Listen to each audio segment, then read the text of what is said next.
میرے دوستوں، بزرگوں اور ساتھیوں، دعا ہے اللہ رب العزت آج کا دن ہم سب کے لیے خیر و برکت والا دن بنائے۔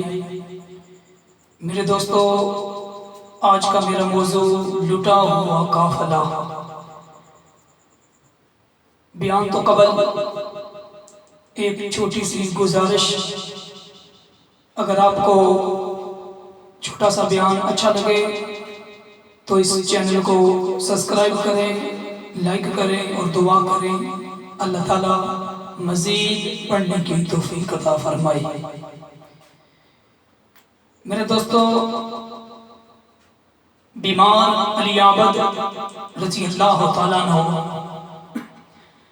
ابھی فجر کی نماز سے فارغ ہوئے ہی تھے کہ ظالموں نے ان کے پاؤں میں بیڑیاں ڈال دی اور ہاتھوں میں ہتھکڑیاں پہنا دی، اور پھر ناموس رسالت کی پردہ نشین بیویوں کو بھی رسیوں سے الٹے ہاتھ باندھ لیا گیا اور اونٹوں کی ننگی پشت پر بٹھا کر عمر بن سعد نے قافلے کو چلنے کا حکم دے دیا، اور اہل بیت کا یہ لٹا ہوا قافلہ شہیدوں پر فاتحہ پڑھ کر اپنے بچوں کے سیے پڑھتا ہوا روانہ ہو گیا۔ دنیا میں بڑی سے بڑی جنگیں ہوئی اور ہوتی رہیں گی، اور قیدی بنتے بھی آئے اور بنتے بھی رہیں گے، لیکن کسی بڑے سے بڑے ظالم حکمران اور کسی بڑے سے بڑے جابر بادشاہ نے آج تک قیدی عورتوں پر ایسا ظلم ستم نہیں کیا، اور نہ ہی کوئی کرے گا۔ جو میدان کربلا میں یزیدی فوج نے کیا، جو عمر بن سعد نے کیا، جو شمر کتے نے کیا اور کھولی نے کیا، تو حضرت ذوالفقار بیمار عابد کے پاؤں میں بیڑیاں تھی اور ہاتھوں میں الٹی ہتھکڑیاں، اور پاک بیویوں کے ہاتھ رسم سے پیچھے باندھے ہوئے تھے اور اونٹوں کی ننگی پشت۔ تو حضرت ذوالفقار قافلہ روانہ ہوا، قافلہ سفر کرتا ہوا جا رہا ہے۔ سیدہ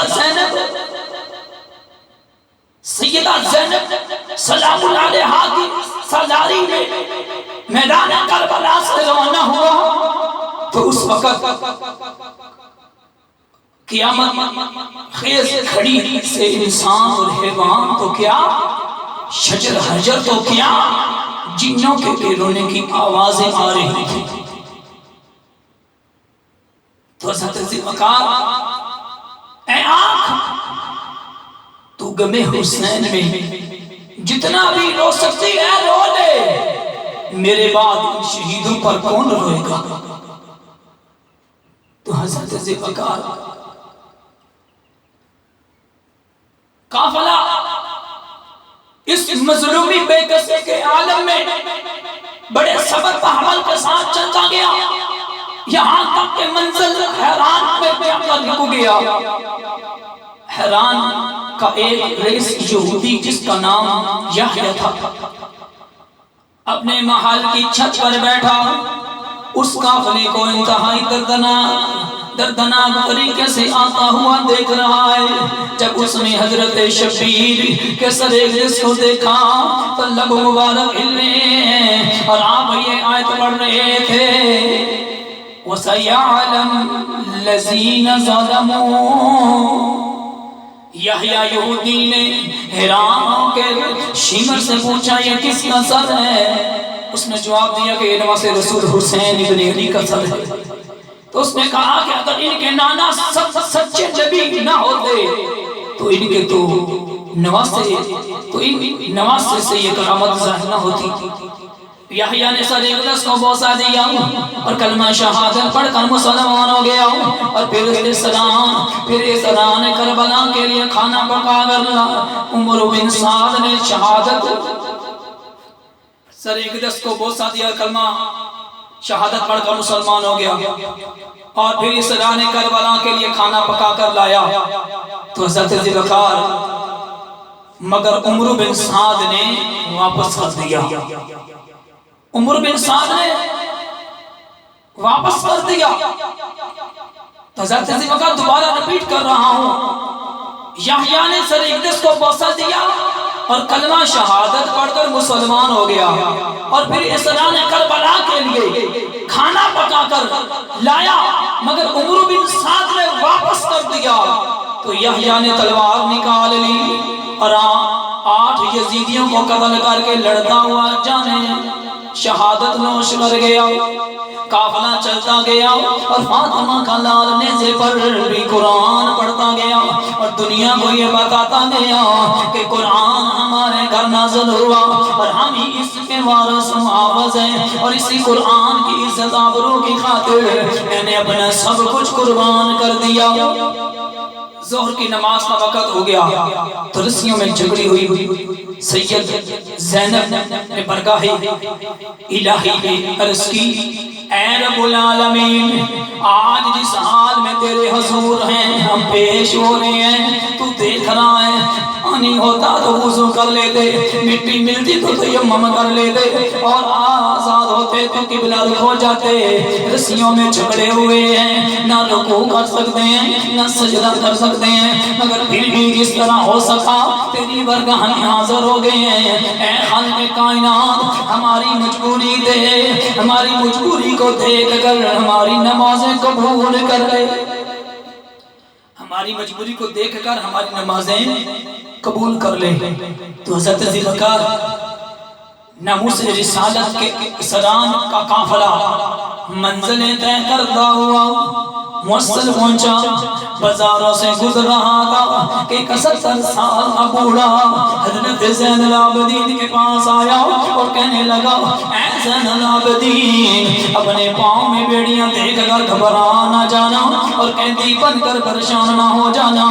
کیا ہوا؟ آج تو قیدی ہوا ہے، حضرت یوسف علیہ السلام بھی تو قیدی ہوئے تھے۔ اس بوڑھے کی یہ بات سن کر عابد کی آنکھوں میں آنسو آ گئے اور فرمایا، بابا تم نے یہ بات تو ٹھیک ہی ہے کہ حضرت یوسف علیہ السلام بھی قید ہوئے تھے، مگر قید یوسف دی کہ قید عابد دی سجھ فرق ہزارہ۔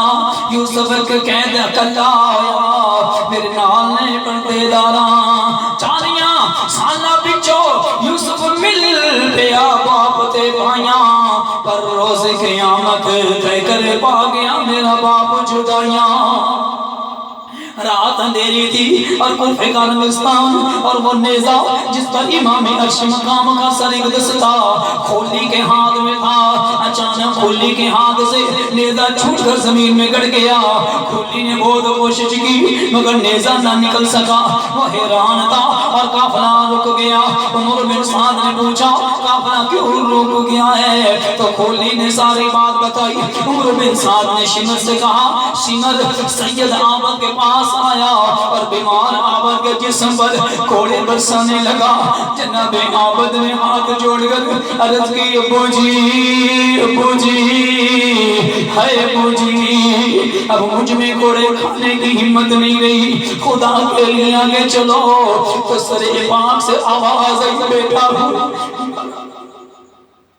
تو سر پاک سے آواز آئی، بیٹا میں آگے کس طرح چلوں؟ میری بیٹی سکینہ اونٹ سے گر پڑی ہے، میری بیٹی سکینہ اونٹ سے گر پڑی ہے۔ دیکھا تو رات کے اندھیرے میں بچی سکینہ زمین پر لیٹی، ابا حسین ابا حسین ابا حسین کے نعرے لگا رہی ہے۔ سیدہ زینب نے اپنی گود میں سکینہ کو اٹھا کر دلاسا دیا اور قافلہ پھر روانہ ہو گیا۔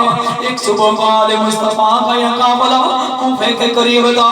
ایک بوڑھی اپنے ایک ہاتھ میں چند سوکھی روٹیاں لے لیے پکا کر لائی۔ کچھ روٹیاں سوکھی تھی، کچھ پکا کر لائی تھی۔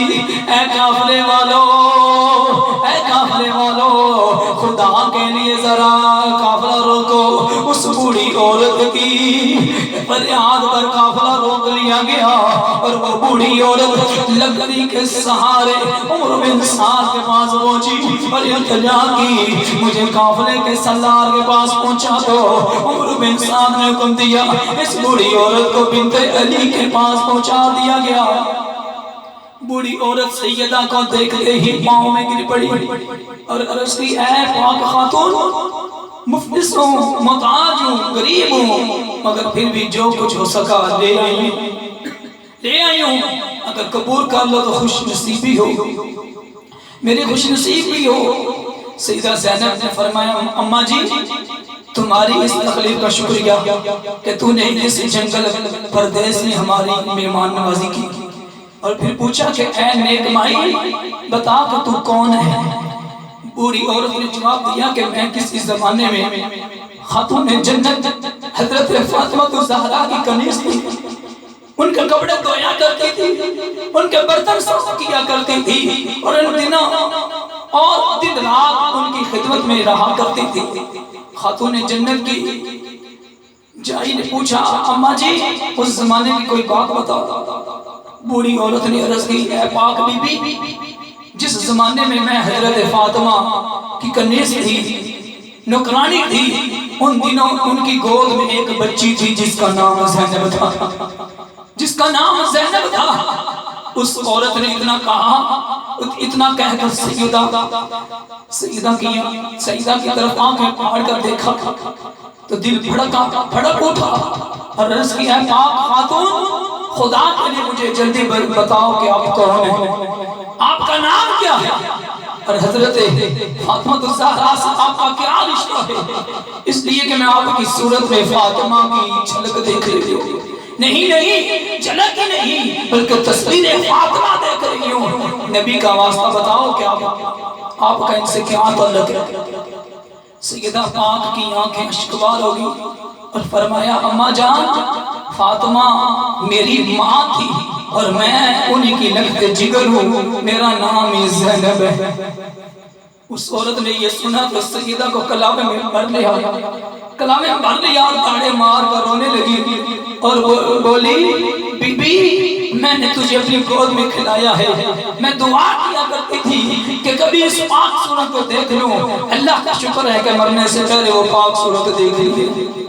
اے سیدہ میرے سر پر ہاتھ رکھو اور دعا کرو کہ حشر میں بھی دامن زہرا ہاتھ آ جائے۔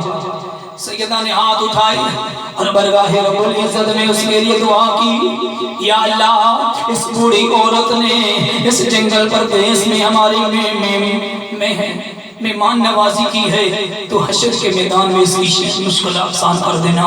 اس عورت کی حالت بگڑ گئی اور دور ہی سے امام پاک سر کو سلام کیا اور پھر ہمیشہ کے لیے ختم ہوگی۔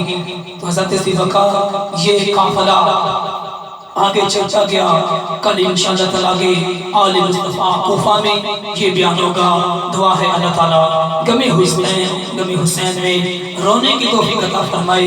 وما علینا الا البلاغ المبین۔